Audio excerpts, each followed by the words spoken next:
আসসালামু আলাইকুম, hello everyone, welcome to study zone. তোমাদের সবাইকে স্টাডি জোনে স্বাগতম। কেমন আছো তোমরা সবাই? আশা করি তোমরা সবাই অনেক অনেক ভালো আছো। আজকে আমাদের টপিক হচ্ছে এইচএসসি পরীক্ষার্থীদের জন্য কমপ্লিটিং সেন্টেন্স। কমপ্লিটিং সেন্টেন্সটা কিন্তু ইতিমধ্যেই তোমরা এসএসসিতে পড়ে এসেছো। ক্লাস 9 এবং 10-এ কমপ্লিটিং সেন্টেন্স ছিল। তো কিছুটা সেরকমই আমাদের কমপ্লিটিং সেন্টেন্স রুলসগুলো একেবারেই সেরকম যেমনটা তোমরা এসএসসিতে পড়ে এসেছিলে। এইখানে জাস্ট কয়েকটা নিউ রুলস অ্যাড হবে এবং কনটেক্সট অ্যাড হবে। অর্থাৎ এখানে তুমি যখন কমপ্লিটিং সেন্টেন্স করবে তার আগে একটা সেন্টেন্স থাকবে, সেই অনুযায়ী তোমাকে সেন্টেন্সটা কমপ্লিট করতে হবে মিনিং অনুযায়ী। তো এটা হচ্ছে জাস্ট একটু ভিন্নতা, কিন্তু রুলসগুলো কিন্তু একেবারেই আগের মতো রয়েছে। আজকে আমরা শুধু 10টা রুলস নিয়ে আলোচনা করব যেগুলো ম্যাক্সিমাম টাইমই পরীক্ষায় আসে, এবং পরবর্তীতে আমরা পরবর্তী ক্লাসে অন্যান্য বাকি সব রুলস নিয়ে আলোচনা করব। তো আজকে আমরা প্রথমে আলোচনা করব ইফ কন্ডিশনাল, ইফ দিয়ে যে সেন্টেন্সগুলো সাধারণত শুরু হয় সেগুলো কমপ্লিটিং সেন্টেন্স আমরা কিভাবে করতে পারি। ওকে, তো তোমরা দেখো, আমরা সবাই জানি যে ইফ অর্থ যদি। ইফের তোমরা এই 3টা স্ট্রাকচার তোমরা মনে রাখবে, যে 3টা স্ট্রাকচার তোমরা এখন স্ক্রিনে দেখতে পাচ্ছ। তোমরা চাইলে এটাকে অবশ্যই স্ক্রিনশট দিয়ে রাখতে পারো। তো প্রথমে এই স্ট্রাকচারগুলো আমি তোমাদেরকে এক্সপ্লেইন করব, তারপরে এটার এক্সাম্পলগুলো আমরা দেখব। তো প্রথমেই দেখো, এখানে রয়েছে ইফ প্লাস প্রেজেন্ট ইনডিফিনিট যদি হয়। তাহলে দেখো, যদি ইফের পর একটা প্রেজেন্ট ইনডিফিনিট টেন্স থাকে, তুমি যেভাবে করবে এরপর প্রেজেন্ট ইনডিফিনিট অথবা ফিউচার ইনডিফিনিটের একটা সেন্টেন্স দিয়ে তোমার এটাকে কমপ্লিট করতে হবে। আবার ইফের পর যদি পাস্ট ইনডিফিনিট থাকে, তাহলে তোমার subject plus should, would, could অথবা মাইট অর্থ অনুযায়ী দিয়ে তারপর ভার্বের ওয়ান অর্থাৎ প্রেজেন্ট ফর্মটা দিয়ে কমপ্লিট করবে। আবার যদি ইফ প্লাস পাস্ট পারফেক্ট থাকে, তাহলে তোমাকে subject plus should have, would have, could have, might have plus V3 দিতে হবে। ওকে, তাহলে এই রুলসটা কিন্তু তোমরা অলরেডি এসএসসিতে দেখে এসেছো। তারপরও আমরা এটার এক্সাম্পলগুলো দেখব। তো দেখো, if you speak the truth, দেখো এটা কিন্তু প্রথম রুলসের মতো, যে ইফের পর কি আছে এটা দেখো তো। If you speak the truth অর্থাৎ সাবজেক্টের পর ভার্বের 1 নাম্বার ফর্ম আছে, সুতরাং এটা একটা প্রেজেন্ট ইনডিফিনিট টেন্স। তো তুমি প্রেজেন্ট ইনডিফিনিট টেন্স হলে পরে কি দিবা? প্রেজেন্ট ইনডিফিনিট অথবা ফিউচার ইনডিফিনিট, এটা দিয়ে তোমার পূরণ করতে হবে কমপ্লিটিং সেন্টেন্সটা। প্রথমে যে সেন্টেন্সটি রয়েছে তোমরা দেখো, এটি কিন্তু প্রথম রুলসের সাথে হুবহু মিলে যায়। যে ইফের পর কি রয়েছে তোমরা দেখো, ইফের পর রয়েছে এখানে যেহেতু সাবজেক্ট প্লাস ভার্বের 1 নাম্বার ফর্ম অর্থাৎ V1 আছে, সুতরাং এটা কি একটা প্রেজেন্ট ইনডিফিনিট। তো যদি প্রেজেন্ট ইনডিফিনিট হয়, পরে আমরা কি দিতে পারবো? প্রেজেন্ট ইনডিফিনিট অথবা ফিউচার ইনডিফিনিট। তো তোমরা দেখো, ইফের পর যেহেতু প্রেজেন্ট ইনডিফিনিট আছে, আমরা পরেরটা প্রেজেন্ট ইনডিফিনিট অথবা ফিউচার ইনডিফিনিট দেব। তোমরা প্রথম স্ট্রাকচারটা দেখো, প্রথম সেন্টেন্সটা if you speak the truth. তো এটা কিন্তু একটা প্রেজেন্ট ইনডিফিনিট টেন্স। ইফের পর দেখো subject plus V1 plus extension. তো যদি প্রেজেন্ট ইনডিফিনিট হয়, আমরা স্ট্রাকচারে কি দেখলাম দেখো, ইফ প্লাস প্রেজেন্ট ইনডিফিনিট হলে পরে আমরা কি করতে পারবো? প্রেজেন্ট ইনডিফিনিট অথবা ফিউচার ইনডিফিনিট। তো তুমি এখানে দাও যে যেহেতু প্রেজেন্ট ইনডিফিনিট আছে, তুমি এরপর একটা প্রেজেন্ট ইনডিফিনিট অথবা ফিউচার ইনডিফিনিট দিয়ে পূরণ করবে। তো তুমি আগে বাংলা অর্থটা তৈরি করো। If you speak the truth, যদি তুমি সত্য কথা বলো। তো যদি তুমি সত্য কথা বলো, তাহলে কি বলতে পারো? যে যদি তুমি সত্য কথা বলো, সবাই তোমাকে পছন্দ করবে, সবাই তোমাকে ভালোবাসবে, এটা বলতে পারো। তাহলে এখানে সাবজেক্ট কি হবে বলো তো? এভরিবডি। ওকে, এভরিবডি, সবাই তোমাকে ভালোবাসবে, এটা কিন্তু ফিউচার হয়ে যায়। তো তাহলে তুমি দিবা যে এভরিবডি উইল ভালোবাসবে, লাভ ইউ। ওকে, এটা কিন্তু তোমার একটা ফিউচার ইনডিফিনিট হয়ে গেল। সুতরাং তোমার সেন্টেন্সটা কমপ্লিট হয়ে গেল। আচ্ছা, এবার তুমি আসো ইফ ইউ হেল্পড মি। এটা দেখো, ইফের পর এখানে কি রয়েছে বলো তো? ইফের পর এখানে আছে পাস্ট ইনডিফিনিট। তো যেহেতু এখানে ইফের পর পাস্ট ইনডিফিনিট আছে, মানে সাবজেক্ট প্লাস V2, তো তুমি এখানে কি করবা? সাবজেক্ট প্লাস, এই যে দেখো এই স্ট্রাকচার, সাবজেক্ট প্লাস শুড অথবা উড অথবা কুড অথবা মাইট প্লাস ভার্বের 1 নাম্বার ফর্ম অর্থাৎ প্রেজেন্ট ইনডিফিনিট দিয়ে দিবা। মানে ভার্বের 1 নাম্বার ফর্ম, ভার্বের প্রেজেন্ট ফর্মটা দিয়ে দিবা। তো তুমি এখানে দাও আগে সেন্টেন্সটা কমপ্লিট করো, অর্থটা কমপ্লিট করো। ইফ ইউ হেল্পড মি, যদি তুমি আমাকে সাহায্য করতে। তো যদি তুমি আমাকে সাহায্য করতে, যদি তুমি আমাকে সাহায্য করতে আমি একটি চাকরি পেতে পারতাম, বা যদি তুমি আমাকে সাহায্য করতে আমি সেখানে যেতে পারতাম, এরকম যে কোনো একটা কিছু তুমি দিতে পারো। তাহলে এখানে দাও ইফ ইউ হেল্পড মি, যদি তুমি আমাকে সাহায্য করতে আমি জবটা পেতাম, এরকম দাও। তাহলে if you help me, I structure অনুযায়ী উড, আই উড কি হবে এখানে? Get the job, I would get the job. যদি তুমি আমাকে সাহায্য করতে আমি কি জবটা পেতাম। তাহলে এখানে দেখো স্ট্রাকচারটা কিন্তু তোমাদের দেখতে হবে। স্ট্রাকচারটা কি এখানে দেখো, সাবজেক্ট প্লাস উড প্লাস মূল ভার্ব প্লাস এক্সটেনশন। ওকে, এবার এই সেন্টেন্সটা তোমরা দেখো, ইফ ইউ স্টাডিড হার্ড, যদি তুমি, আচ্ছা এটা পাস্ট ইনডিফিনিটে দেওয়া আছে, এটা আমরা পাস্ট পারফেক্টে নেই। If you had studied hard, যদি তুমি ভালো করে পড়ালেখা করতে বা কঠোরভাবে পড়ালেখা করতে। তো যেহেতু তোমার এখানে ইফের পর পাস্ট পারফেক্ট আছে, সেই জন্য তোমার 3 নাম্বার রুলসটা ফলো করতে হবে, যে এটা ইফ প্লাস পাস্ট পারফেক্ট হলে তোমার কি করতে হবে, সাবজেক্ট প্লাস শুড হ্যাভ অথবা উড হ্যাভ অথবা কুড হ্যাভ অথবা মাইট হ্যাভ প্লাস V3 দিতে হবে। তো তুমি চিন্তা করো যে if you had studied hard, যদি তুমি কঠোরভাবে পড়ালেখা করতে, কি তো ভালো রেজাল্ট করতে, পরীক্ষায় A+ পেতে, এরকম। তাহলে তুমি দাও এইভাবে যে if you had studied hard, যদি তুমি ভালোভাবে পড়ালেখা করতে, তুমি পরীক্ষায় A+ পেতে, এটা দাও। তাহলে তুমি কমপ্লিট করো। প্রথমে তো সাবজেক্ট দিবা ইউ, যেহেতু এখানে উড হ্যাভ কুড হ্যাভ এগুলো আছে, তো তুমি এখানে কি দিতে হবে, would have, you would have, এরপর ভার্বের 3 নাম্বার ফর্ম দিতে হবে, got A+ in the exam. Okay, স্ট্রাকচারটা তোমার ফলো রাখতে হবে। দেখো স্ট্রাকচার কিন্তু আমাদের একদম ঠিক আছে, সাবজেক্ট উড হ্যাভ, ভার্বের 3 নাম্বার ফর্ম প্লাস এক্সটেনশন যা আছে। ওকে, এটা ছিল ইফের রুলস। ওকে, এবার আমরা 2 নম্বর রুলসটা দেখবো। 2 নম্বর রুলসটা হচ্ছে টু. যদি এই সেন্টেন্স থাকে, এটার মিনিংটা হচ্ছে এতই যে কি, দেখো এটা হচ্ছে ফুল সেন্টেন্স না বলে সেন্টেন্সটা ওইভাবে কমপ্লিট হয় না। এখানে একটা নিয়ম হচ্ছে 2 এর পর শুধু ভার্ব 1 বসাতে হয়, এটা মনে রাখতে হবে। 2 এর পর সবসময় তুমি ভার্বের 1 নাম্বার ফর্ম বসাবা। তো এখানে দেখো the man is too old, যে লোকটি এতটাই অসুস্থ যে, সরি এতটাই বৃদ্ধ যে, লোকটি এতটাই বৃদ্ধ যে, তুমি এরপর কমপ্লিট করো। কি বলতে পারি আমরা, লোকটি এতটাই বৃদ্ধ যে হাঁটতে পারে না। তাহলে তোমার এখানে স্ট্রাকচার হচ্ছে, তুমি কি বললা যে হাঁটতে পারে না, তো হাঁটতে পারে না এটা কি হবে, ভার্ব কি এখানে ওয়াক, তো এখানে তুমি নট ব্যবহার করতে পারবে না, জাস্ট টু প্লাস মূল ভার্ব। এই যে তোমার অর্থটা হয়ে গেল, the man is too old to walk. Okay, এটাই হচ্ছে তোমার কমপ্লিট করতে হবে এইভাবে। এই নিয়মটা থাকলে তুমি যেই ভার্বটা বলবা সেটা বইলা, মানে টু লিখে ওই ভার্বটার মূল ফর্মটা বসাতে হবে, ব্যাস। ওকে, এবার আমরা চলে যাব 3 নাম্বার সেন্টেন্সটাতে, সো ডট ডট দ্যাট। দেখো সো ডট ডট দ্যাটের অর্থ একেবারেই ওইটার মতোই, যে এতই যে। এইখানে তোমার স্ট্রাকচারটা একটু ভিন্ন, যে এটা হচ্ছে structure. So dot dot that যখন থাকবে তখন তোমার আমি ওই সেন্টেন্সটা আবার লিখেছি, তো তোমার এখানে কি করতে হবে, দেখো সাবজেক্ট প্লাস ক্যান নট অথবা কুড নট প্লাস ভার্বের 1 নাম্বার ফর্ম, এরপর যদি তোমার এক্সটেনশন থাকে মানে অতিরিক্ত কিছু থাকে সেন্টেন্সে, তাহলে সেটা লিখবা। এটা হচ্ছে structure, subject plus can not অথবা কুড নট প্লাস ভার্বের 1 নাম্বার ফর্ম। তো তুমি দাও এখানে the man is so old that, এতটুকু দেওয়া আছে, মানে লোকটা এতটাই বৃদ্ধ যে সে হাঁটতে পারে না। এটা হচ্ছে তোমার সেন্টেন্স। তাহলে তুমি এখানে স্ট্রাকচার ফলো করো, যে লোকটি এতটাই বৃদ্ধ যে হি, তাহলে কি হবে, সে, এরপর স্ট্রাকচারে কি আছে, হি ক্যান নট অথবা কুড নট। এখানে যদি প্রেজেন্ট থাকে, যেমন ইজ হচ্ছে প্রেজেন্ট, তাহলে আমি এখানে ক্যান নট দিব, হি ক্যান নট ওয়াক, ব্যাস, এটা তোমার কমপ্লিট হয়ে গেল। ঠিক আছে, তারপর সেম সেন্টেন্স হচ্ছে নিচেরটা, কিন্তু এখানে আছে ওয়াজ, তোমরা দেখো। তো তুমি অর্থ একই থাকবে, the man was so old, লোকটি এতটাই বৃদ্ধ ছিল যে, কি হবে এখানে, হি কুড নট ওয়াক। তো প্রেজেন্ট হলে তুমি কি দিবা, ক্যান নট, আর যদি পাস্ট হয় তাহলে দিবা কুড নট। খুব সিম্পল রুলস। আচ্ছা, তারপর দেখো 3 নাম্বার যেই স্ট্রাকচারটা রয়েছে আমাদের, এটাই 3 নাম্বার ছিল। আচ্ছা, এটা ছিল 2 নাম্বার। ওকে, এটা ছিল 3 নাম্বার। এখন আমরা দেখবো 4 নাম্বারটা। আচ্ছা, 4 নাম্বার যে স্ট্রাকচারটা রয়েছে, সো দ্যাট অথবা in order that. So that অথবা ইন অর্ডার দ্যাট অর্থ হচ্ছে যেন, খেয়াল করো। তো তুমি সেন্টেন্সটা দেখো, the boy reads more so that, ছেলেটি বেশি বেশি পড়ে, আরো বেশি পড়ে যাতে, কেন বেশি পড়ে, যাতে সে ভালো রেজাল্ট করতে পারে। তো তোমার এখানে স্ট্রাকচার হচ্ছে এটা, subject plus can, may, could, might ইত্যাদি প্লাস V1। এখানেও এই যে কুড অথবা মাইট, এটা ব্যবহার হবে কখন, এটা ব্যবহার হবে যখন তোমার পাস্ট হবে। তো তুমি এখানে যেহেতু প্রেজেন্ট, তুমি এখানে ক্যান অথবা মে ব্যবহার করবা।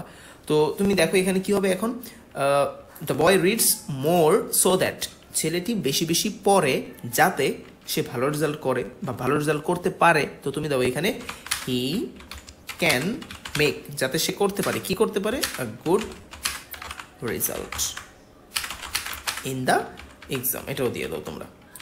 ঠিক আছে, তাহলে স্ট্রাকচার কিন্তু আমাদের এভাবে ফলো করতে হবে।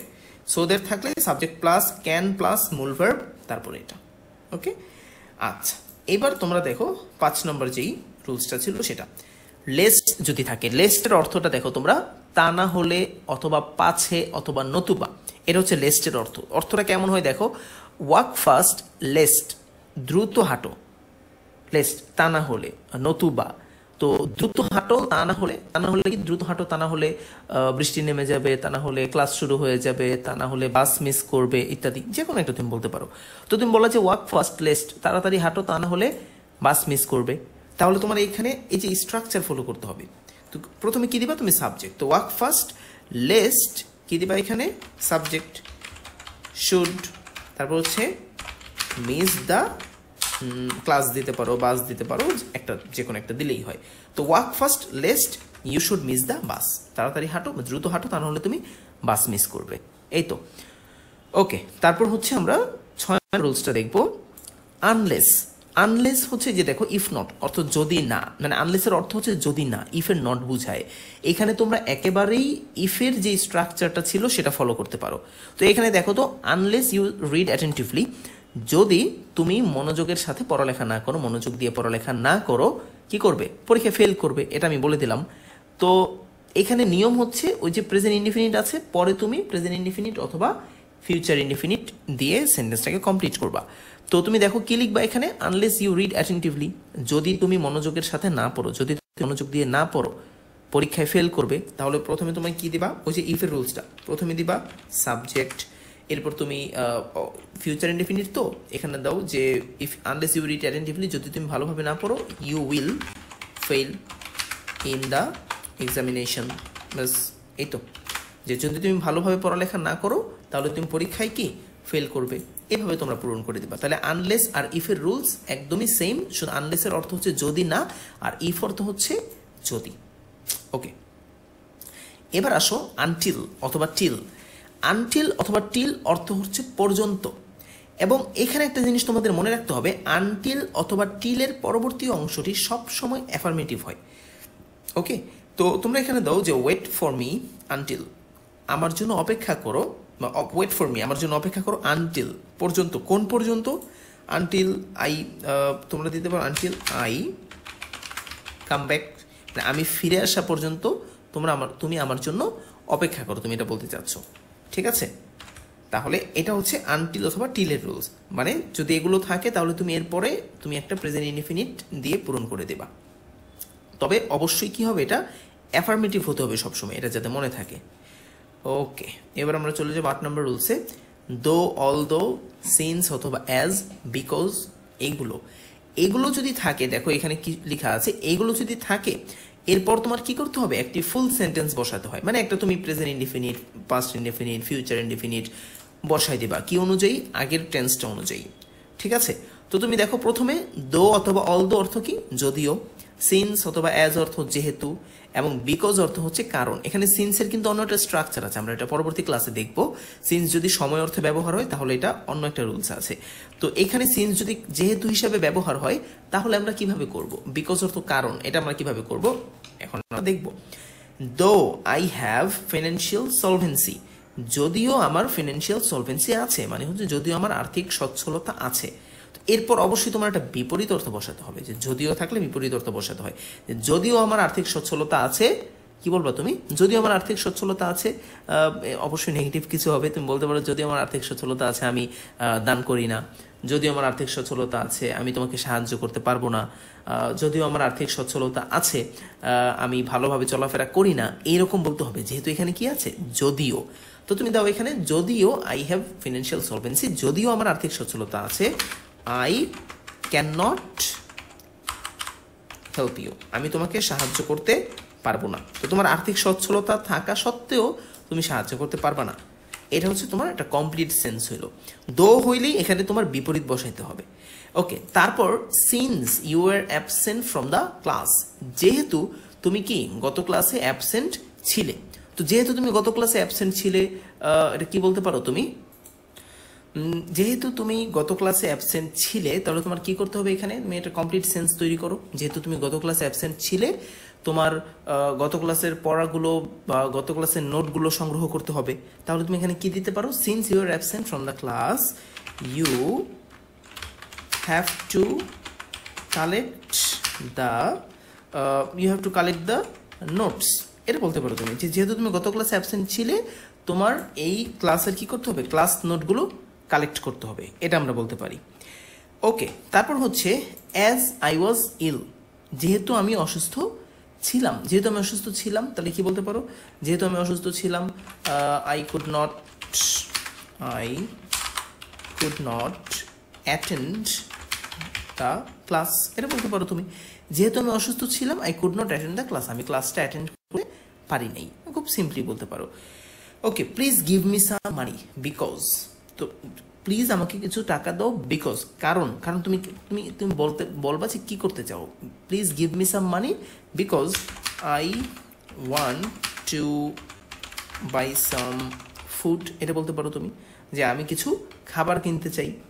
ওকে, তাহলে এটা হয়ে গেল তোমার কমপ্লিটিং। তো এগুলো থাকলে কি করতে হবে তোমার, যে এই যে দো, তারপর যে সিন্স, অ্যাজ, অলদো, বিকজ, এগুলো থাকলে এরপর সিম্পল সেন্টেন্স দিয়ে তোমার এই কমপ্লিটিং সেন্টেন্সটা করতে হবে, অর্থাৎ কমপ্লিট করতে হবে সেন্টেন্সটাকে। ওকে, তাহলে এখন আমরা দেখব 9 নম্বর স্ট্রাকচার কি আছে আমাদের, ইনস্পাইট অফ অথবা ডেসপাইট। তো ইনস্পাইট অফ অথবা ডেসপাইট যদি থাকে, এরপর তোমরা এরকমই সিম্পল সেন্টেন্স দিয়ে করতে পারো। ইনস্পাইট অফ অথবা ডেসপাইট অর্থ কি, সত্ত্বেও। ইনস্পাইট অফ হিজ পভার্টি মানে তার দারিদ্রতা সত্ত্বেও, মানে সে দারিদ্র থাকা সত্ত্বেও, তিনি দরিদ্র হওয়া সত্ত্বেও, কি সে দরিদ্র হওয়া সত্ত্বেও আমরা কি বলতে পারি, হে সৎ বলতে পারি। এটা হি ইজ অনেস্ট, সে তার দারিদ্রতা সত্ত্বেও কি তিনি অনেস্ট। ওকে, ডিসপাইট হিজ গুড কোয়ালিফিকেশন, তার ভালো যোগ্যতা থাকা সত্ত্বেও, ওই যে বিপরীত, এটা কিন্তু দো অলদোর মতোই, যে বিপরীত একটা কিছু লিখতে হবে। ডিসপাইট হিজ গুড কোয়ালিফিকেশন, তার গুড কোয়ালিফিকেশন, তার ভালো যোগ্যতা থাকা সত্ত্বেও কি সে কোনো চাকরি পাচ্ছে না, এটা বলতে পারো। He can not find a job, তার ভালো কোয়ালিফিকেশন থাকা সত্ত্বেও সে একটা ভালো চাকরি পায় না, এটা বলতে পারো তুমি। ওকে, তারপর আমরা চলে যাব 10 নম্বর রুলসে, because of, on account of, owing to, due to ইত্যাদি। এরপর সাধারণত কি হয় দেখো, এরপর সাধারণত একটি নাউন অথবা একটি সিম্পল সেন্টেন্স ব্যবহার হয়। তো এখানে দেখো, এখানে কি আছে, যে everybody loves him because of his, প্রত্যেকে তাকে ভালোবাসে তার ড্যাশের জন্য, মানে তার কিসের জন্য। তুমি বলতে পারো যে তার সত্যবাদিতার জন্য, হিজ ট্রুথফুলনেস, যে তার সত্যবাদিতার জন্য প্রত্যেকে তাকে ভালোবাসে। তুমি বলতে পারো যে ফর হিজ অনেস্টি, তার সততার জন্য সবাই তাকে ভালোবাসে। যে কোনো একটা তুমি বলতে পারো। পরীক্ষার মধ্যে কিন্তু আবার তোমরা এভাবে অপশন ব্যবহার করবে না, আমি অনেক স্টুডেন্টকে দেখেছি এরকমভাবে অপশন ব্যবহার করে দেয়। অবশ্যই তোমরা কি করো, যে কোনো একটা ব্যবহার করবে এইভাবে। ওকে, তারপর হচ্ছে on account of his illness, তার অসুস্থতার, মানে তার অসুস্থ থাকার কারণে। তাহলে তার অসুস্থ থাকার কারণে কি হবে এখানে বলো তো, যে তিনি তার অসুস্থতার কারণে কি বলতে পারি আমরা, বলতো এখানে একটা ফুল সেন্টেন্স দিতে হবে। তার অসুস্থতার কারণে সে মিটিং অ্যাটেন্ড করতে পারে নাই, এটা বলতে পারি আমরা he could not attend the meeting, এটা বলতে পারি। এই তো, এখানে কিন্তু ফুল সেন্টেন্স দিতে হলো। আচ্ছা, তারপরে দেখি আর কি আছে, আর কিছু এরকম ভাবে নাই। তাহলে আমরা কি করতে পারি, এইভাবে তোমরা, এই যে এটা মানে হচ্ছে কারণে, মনে করো তুমি এখানে লিখলে যে ডিউ টু কারণে, হ্যাঁ, তুমি এখানে লিখলা যে I could not go to school due to, দেখো ডিউ টু, তো তুমি স্কুলে যেতে পারো না এই কারণে, কিসের কারণে, ডিউ টু হেভি রেইন, এটা বলতে পারি আমরা, যে প্রচুর বৃষ্টির কারণে আমি স্কুলে যেতে পারি নাই, এটা বলতে পারি। তো এইটা হচ্ছে তোমার কি, যে ডিউ টু বা এরকম, এগুলোর পরে যদি কিছু থাকে তারপরে তোমরা এটা নাউন বসাই দিয়ে এটা করতে পারো। কিন্তু এরকম থাকলে যদি ক্লজ হিসেবে থাকে তখন তোমাদের ফুল সেন্টেন্স বসায় করতে হবে।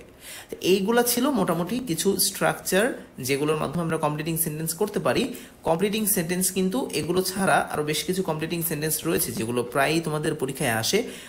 নেক্সট ক্লাসে আমরা কমপ্লিটিং সেন্টেন্সের বাকি অংশগুলো দেখব এবং তোমরা অবশ্যই ক্লাসটি ভালোভাবে দেখবে। যদি ক্লাস সম্পর্কে তোমাদের কোনো প্রশ্ন থাকে অবশ্যই আমাকে কমেন্টে জানাবে। ঠিক আছে, তাহলে thank you very much everyone for participating the class এবং দেখা হচ্ছে নেক্সট ক্লাসে ইনশাআল্লাহ। আল্লাহ হাফিজ।